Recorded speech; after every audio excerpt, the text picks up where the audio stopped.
네, 저희가 실제로 공격이 진행되는 과정을 굉장히 축약해서 보여드리다 보니까 좀 정신 없었던 부분도 좀 있었던 것 같고 아마 흐름을 좀 놓치신 부분도 있었을 것 같습니다. 그래서 그거는 제가 간단한 한두 장 발표를 한 다음에 좀 패널 토의에서 조금 더 저희가 답을 해드릴 수 있도록 그렇게 하겠습니다. 제가 이거를 마무리하면서 좀 말씀드리고 싶은 건 이제 두 가지 정도만 간단하게 말씀을 드리려고 하는데요. 파이어아이가 그동안에도 국내나 국외의 다른 파트너들 회사들과 아까도 이제 박찬환 대표도 말씀을 주셨습니다만 혼자서 그거는 비단 고객사뿐만 아니고요. 저희 같은 보안회사도 마찬가지입니다. 혼자서 모든 것을 해결하거나 이렇게 할 수 없기 때문에 활발한 기술 교류라든지 정보 공유 이런 것들을 통해서 더 나은 제품이 되고 더 나은 서비스가 된다라고 생각합니다. 그래서 기존에 저희가 가지고 있던 파트너십뿐만 아니라 지금 보시는 것처럼 여러 국내 그리고 국외의 회사들과 협업을 하면서 조금 더 강화된 그래서 고객분들 저희 제품을 쓰고 계신 오늘 와주신 모든 고객분들에게 좀 더 나은 그리고 가치와 이익 이런 것들을 드릴 수 있도록 계속 노력을 하고 있습니다.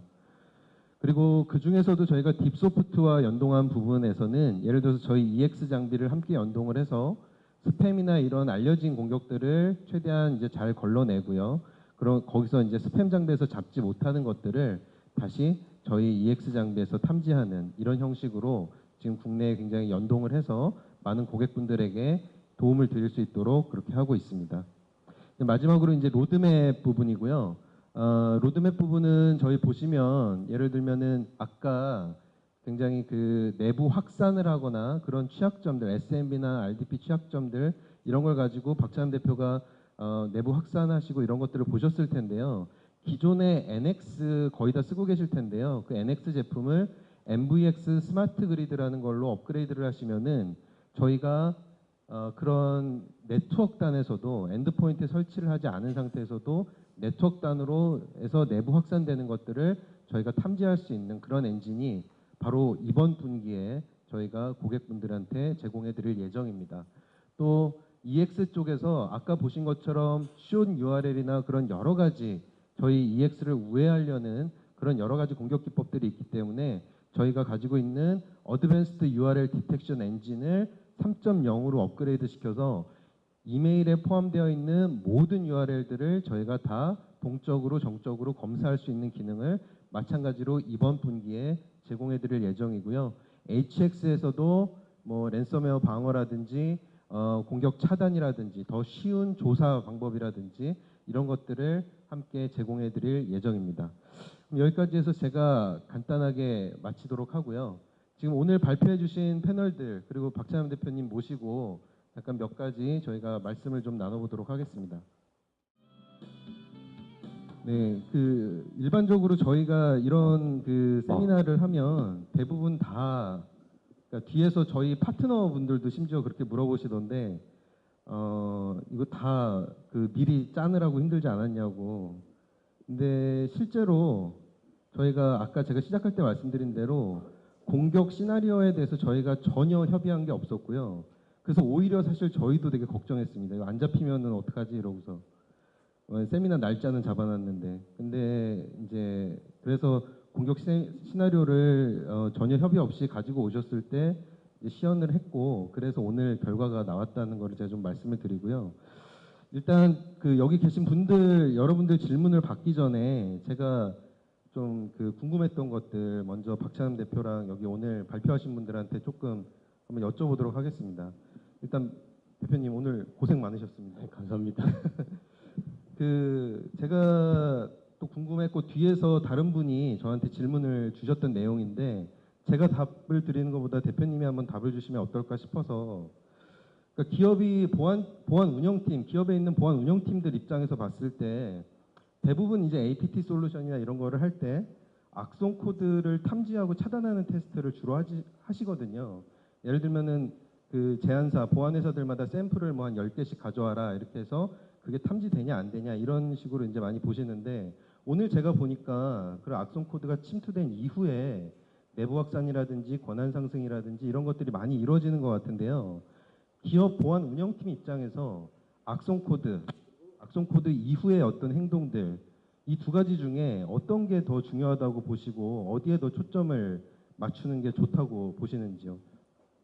이게 제가 앞서서 발표를 할 때도 한번 말씀을 드렸었는데, 사실 단계별로 하나하나씩 우회하기는 정말 쉽거든요. 근데 그것들이 모였을 때 힘든 거라서 이게 뭐 어떤 한 부분에 집중을 한다 이것 자체가 오히려 보안을 방해하는 거 아닌가. 그래서 단계별로 그냥 좀 레이어별로 복합적으로 방어하는 게 가장 힘들게 만들 수 있겠다 이렇게 생각하고 있습니다.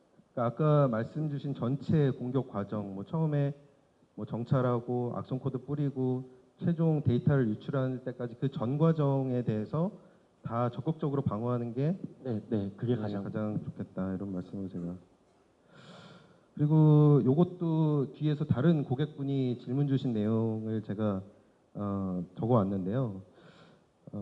많은 기업 대상으로 아무래도 워낙 유명하시니까 모이해킹이나 이런 거 많이 하시는 걸로 제가 듣고 있는데요.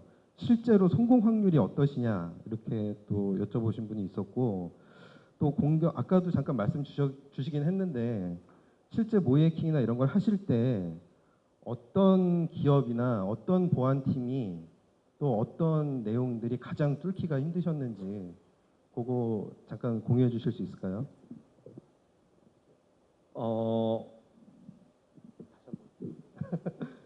모이해킹 하실 때 첫 번째 일단 실제로 성공 확률이 얼마나 큰 되시는지. 이게 앞에 제 모습이 나오니까 신경 쓰여가지고 이렇게 이상하지 않았던 것 같은데. 아무튼 그 답변을 드리면 일단 해킹이라는 것 자체가 그 사람의 논리적인 문제점을 짚어내서 이거를 이용하는 거기 때문에 시간이나 환경만 주어지면 거의 100%라고 볼 수 있습니다. 그래서 저희가 고객사 대상으로 했을 때도 사례 자체는 100%였거든요. 근데 뭐 확률은 그렇고요. 그리고 두 번째는 어떤 기업이나 어떤 보안팀이 그 부분은 이제 제가 앞에 그 네. 발표 마지막에 그 말씀을 드렸던 어떻게 하는 고객사가 뚫기 힘들었나 그 부분에서 이제 나와 있어서 네. 아까 그 말씀하신 그런 내용들이 네, 맞습니다. 가장 어렵다. 네. 감사합니다. 그리고 제가 저희 발표한 엔지니어들한테도 좀 질문이 한 가지 있는데 이것도 제가 다른 고객분들한테 커피 마시면서 제가 받은 질문인데 우리 HX 발표한 박종석 수석님 일단 그게 워낙 짧은 시간에 보여드리다 보니까 너무 복잡하다, 너무 어렵다. 그걸 어떻게 다 그렇게 타임라인을 따라가면서 그렇게 다 보냐.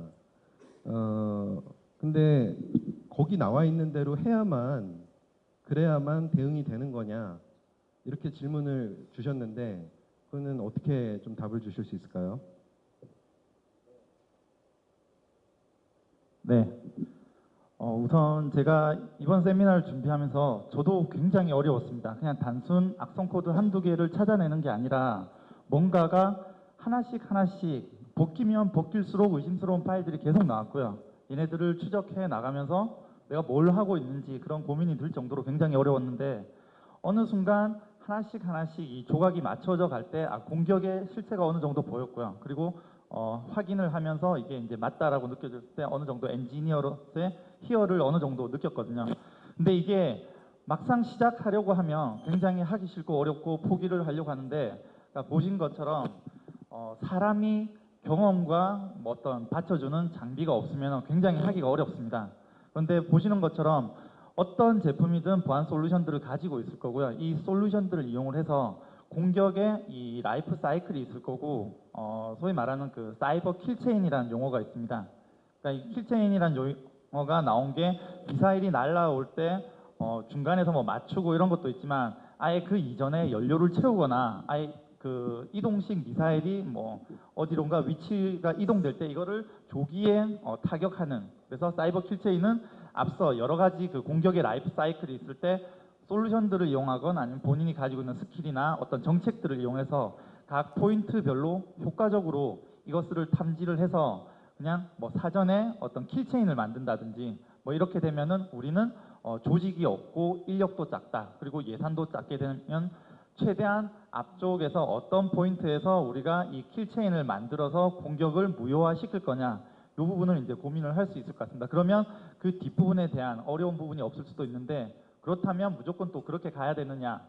그건 아닌 것 같고요. 그러니까 이 전반적인 라이프 사이클을 다 분석을 하게 됐을 때는 악성 코드가 거점을 마련을 하지만, 얘가 만약에 우리가 어떤 장비가 놓쳤을 때 내부에서 어떤 취약점들을 가지고 이동을 했을 때 내부의 어떤 보안 정책을 보다 더 효과적으로 세울 수가 있고, 이러한 그 사이버 킬체인을 더 효과적으로 만들 수 있지 않을까라는 생각이 듭니다.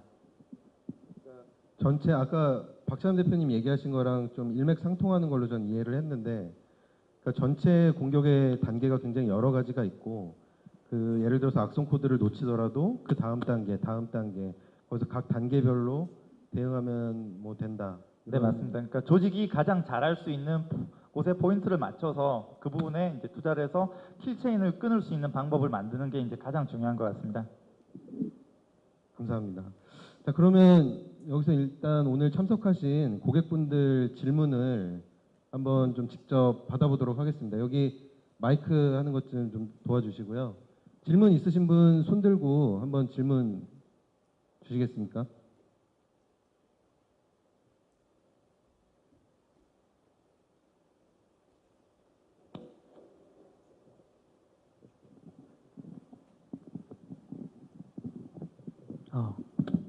예, 안녕하세요. KT의 김현신이라고 합니다.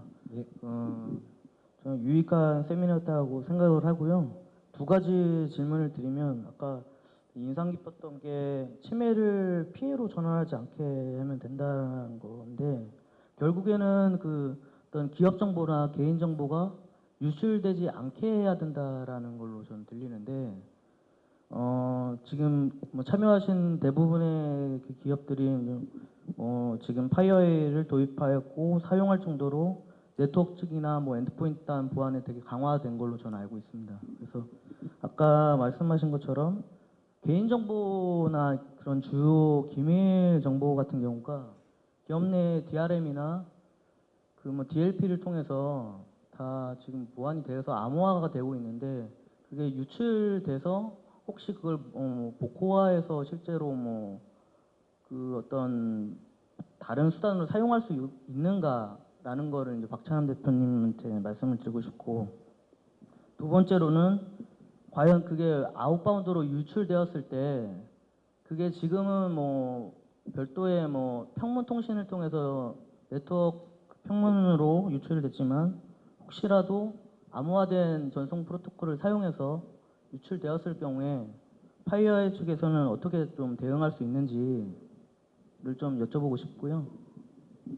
예. 네. 그러면 먼저 박찬환 대표님 혹시 질문 해체하셨나요? 그 질문이 그 뭐지?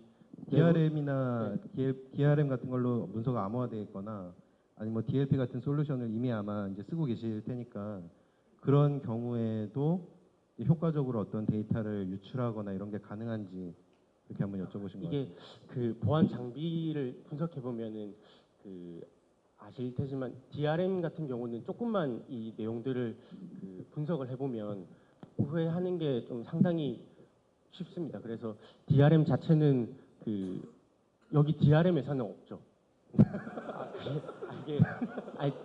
DRM이 일단 뭐 파는 인간들은 예. 저희밖에 없을 거고요. 예. 그래서 DRM이 이제 외국 트렌드로 봤을 때는 이게 말이 안 되는 기술이라는 의견들이 좀 많거든요. 그리고 저희도 실제로 그 제가 아주 옛날에 한 10년 전에 그 DRM에 대해서 기술 개발도 한번 해봤었는데, 10년 전이니까 나이가 좀 많아 보이는데, 아무튼 기술 개발 해봤었는데 DRM은 결국엔 풀릴 수밖에 없는 구조인 것 같더라고요. 그래서 여기에 대해서 저는 그 뭐 DRM 때문에 뭔가 힘들다 이렇게는 크게 생각을 하지 않습니다. 그리고 DLP 장비 같은 경우도 물론 DLP 장비가 있어도 데이터를 빼내기 불가능한 건 아니지만, 그 보안이라는 게 100% 막는다기보다는 확률을 좀 줄여나가는 과정이라고 보기 때문에 DLP 자체는 글로벌하게 봐도 아직 많이 사용되고 있고 충분히 그 효용 가능성이 있다. 공격자 입장에서 이게 빼내기 힘든 건 아니지만 그렇게 생각을 하고 있습니다. 이거는 저도 되게 너무 처음 들어본 아주 정말 재밌는 답이었던 것 같은데요. DRM은 아마 그러니까 저도 이렇게 리얼하게 공격자 해커분 얘기는 처음 들어봤는데, 풀릴 수 있답니다. 저도 처음 들었는데. 그리고 DLP는 완전히 막을 수 있는 건 아니지만 여러분들이 확률을 줄이는데 도움을 줄 수 있다. 이런 정도 제가 대답을 이해를 했고, 파이어에 관련해서는 우리 오진석 수석이 좀 암호화 통신이나 이런 것들 아까 PX도 보여주시고 이렇게 하셨는데, 암호화 통신이나 이런 걸로 유출이 되면 네. 우리가 대응할 수 있는 게 뭐가 있는지. 기본적으로 현재 저희가 가지고 있는 이제 많이 쓰시고 계신 NX 장비를 기준으로 말씀드리면 NX 장비는 암호화된 트래픽을 볼 수는 없습니다. 보는 기능은 없고 복호화하는 장비를 필요로 합니다. 그렇기 때문에 저희도 그 파이어에 자체적으로 복호하는 장비를 이제 A10 장비를 OEM 받아서 이제 셀링을 하고 있기도 하고요. 그다음에 많은 벤더 이제 복호화 장비 벤더하고 같이 기술 교류를 맺고 있습니다만 개인적으로 생각할 때 뭐 이제 한번 의견을 못 잡아도 괜찮겠지만 공격자가 암호화를 통해서 뭔가를 유출하는 이제 CNC를 맺을 때 암호화를 사용한다고 했을 때 그게 정상적인 암호화 방식을 써서 할 것인가에 대한 퀘스천은 남습니다. 그러니까 암호화를 보고 못 보고는 당연히 복호화 장비가 필요한 건 맞습니다. 근데 공격자가 정말 들어와서 그거를 안전하게 내보내기 위해서 암호화 채널을 뚫는다 그러면 복호화 장비가 정상적으로 복호할 수 없는 채널을 뚫을 거라고 예상을 좀 해볼 수 있을 것 같습니다.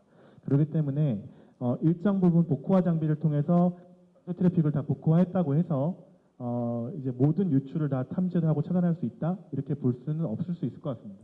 개인적으로 이제 그렇지만 보안의 가시성, 보안에 우리가 해야 될 어떤 여러 역량적인 측면을 봤을 때는 복호화 장비를 통해서 못 보던 것들을 보고 그다음에 CNC 쪽이나 이런 나가는 아웃바운드에 대한 것들도 분명히 모니터링할 필요는 있을 거라고 생각합니다. 제가 그 조금 그 내용 그 다시 풀어서 말씀을 드리면, 그러니까 볼 수 있는, 그러니까 일반적으로 암호화라고 하면 이제 SSL을 다 얘기하시잖아요. SSL은 표준 암호화 방식인데 저희 이제 오수석이 얘기한 거는 당연히 그거를 까서 보는 것도 필요하다. 그래서 여러분들 기업에서 쓰시는 SSL 복호화 장비 이런 거 저희도 있고 또 협업도 하는데, 근데 솔직히 상식적으로 공격자가 내부에 들어와서 정보를 빼내는데 표준 암호화 프로토콜을 쓰겠냐 이거죠. 그러니까 그게 도움은 될지 몰라도 그걸로 다 막을 수 있다, 다 볼 수 있다 이러기는 어렵지 않나, 이제 이런 아마 얘기였던 것 같습니다. 요것도 뒤에 요거는 저희 고객분이 아니라 저희 파트너사분이 저한테 아까 여쭤보신 건데, 일반적으로 우리가 네트워크 포렌식 제품에서 악성, 그러니까 네트워크 포렌식 제품이나 이런 것들을 아마 저희 파트너라서 아마 이렇게 질문을 했던 것 같은데요. 네트워크 포렌식 제품이나 이런 것들을 테스트할 때 뭔가 소위 BMT나 RFP나 이런 걸 띄울 때 악성 코드 탐지 혹은 악성 행위 탐지 이런 것들을 꼭 이제 고객사에서 테스트하거나 이러신 경우가 많은데, 탐지 기능이 악성 코드 그러니까 네트워크 포렌식에서 갖는 중요성, 중요도 이런 거는 얼마나 된다고 보시는지, 그리고 우리 PX는 그런 뭘 가지고 있는지. 네. 연달아서 질문을 받을 줄 몰랐는데 PX와 뭐 PX를 떠나서 네트워크 포렌식에 뭐 제가 굉장히 네트워크 포렌식을 오래 한 사람은 아닙니다. 그리고 이제 저도 이 세미나를 준비하면서 굉장히 힘들었고요. 근데 이제 그 해본 경험을 가지고 이제 말씀을 좀 드리면 네트워크 포렌식에서 디텍션하는 기능을 자체로 갖고 있다라는 것 자체가 일정 부분 도움은 될 겁니다. 분명히 풀 캡처한 트래픽을 가지고 분석을 할 때 어떤 기준점을 자체로 찍어줄 수 있다 그러면 그거는 이제 큰 도움이 되겠죠. 근데 과연 그게 얼마나 실효성이 있을까 하는 퀘스천은 남습니다. 그러니까 반대로 말하면 저희가 NX 장비를 팔고 있죠. NX 장비를 많이 쓰고 계신데 NX 장비가 하는 일이 네트워크상에서 이상한 것을 발췌해서 분석하는 어떤 핵심적인 기능을 갖고 있죠. 근데 그러한 기능들이 유니크하기 때문에 저희 쪽 제품을 선택하시고 쓰시고 있을 거라고 보여집니다. 근데 네트워크 포렌식의 어떤 내용은 사실 목적 자체가 모든 데이터를 저장해서 사후 대응하는, 아까 제가 시연에서 보여드린 것처럼 사건을 재구성하거나 그 사건에 대한 세부적인 내용을 분석하기 위한 목적으로 쓰여지는 게 1차적인 목적입니다. 그래서 네트워크 포렌식이라는 영역으로 분리가 되기 때문에 탐지라고 하는 기능들은 부가적인 걸로 생각해 주시면 더 좋을 것 같고요. 제일 네트워크 포렌식에서 중요한 부분들은 얼마나 잘 저장해서 얼마나 빨리 띄워줄 수 있느냐, 그리고 그러한 조건들을 얼마나 잘 매핑할 수 있게 도와주느냐, 이런 것들에 대해서 좀 더 고민하시고 그런 제품을 선택하시는 게 네트워크 포렌식이라는 어떤 사업을 띄우실 때는 굉장히 큰 사업으로 띄우실 겁니다. 단편적인 제품 하나를 구매하는 것보다 많이 클 거예요. 근데 그러한 걸 고민하실 때는 조금 더 포인트를 디텍션보다는 사실 디스판스적인 측면에서 그리고 그거를 도움 주기 위해선 기존의 많은 솔루션들 저희 제품도 물론이지만 신과 같은 솔루션을 통해서 정제된 얼럿을 네트워크 포렌식 입장에서 받아오는 이렇게 연계시키는 방법이 좀 더 효율적일 거라고 생각합니다. 네, 이제 저희가 치맥을 가기 때문에 거기서 추가 질문이 있으시면 더 해주시고요. 제가 마지막으로 우리 박찬 대표님께 요번에 이제 파이어아이하고 좀 협업하신 거는 처음이었는데요. 네. 요번 시연 과정에서 이제 느끼신 어떤 소감이나 이런 게 있으시면은 좀 부탁드리겠습니다. 일단 제가 이거를 준비를 하면서 저랑 그다음에 나머지 한 명이 더 같이 준비를 했어요. 물론 자료나 이런 건 제가 만들었지만 이제 발표를 준비하면서 이제 약간 단순 노무 활동 같은 것들은 이제 그 사람한테 시켰거든요. 그래서 이제 발표비를 반을 주고 이제 시켰는데 이제 그래서 장비를 걔가 더 많이 봤어요. 그 사람이. 그래서 제가 어제 저녁에 안 그래도 물어봤거든요. 파이어의 장비 많이 봤을 텐데 어땠냐 하니까 두 가지 얘기를 했는데 첫 번째는 생각보다 자세히 정보가 나와서 놀랐다. 그리고 두 번째는 이런 거 하나 있으면 든든할 것 같다 이렇게 얘기를 하더라고요. 이게 저희 회사 앱수트라는 제품이랑 좀 비슷한 맥락으로 이렇게 얘기를 해준 것 같은데 아무튼 그런 식으로 이제 좀 미국엔 파이어아이, 국내는 앱수트 아무튼 좀 든든했다고 하더라고요. 이게 이런 제품 있으면 든든하겠다 이런 얘기 하더라고요. 그래서 그대로. 요거는 좀 짠 것 같네요. 예, 하여튼 긴 시간 굉장히 짧은 시간이었는데 그 안에 전체 공격 라이프 사이클을 보여드리느라고 박찬훈 대표님 너무 고생이 많으셨고 또 저희 SE들도 굉장히 시간 투자를 많이 했습니다. 그래서 부족했지만 좀 또 따뜻하게 박수로 마지막 환영해 주시면 고맙겠습니다.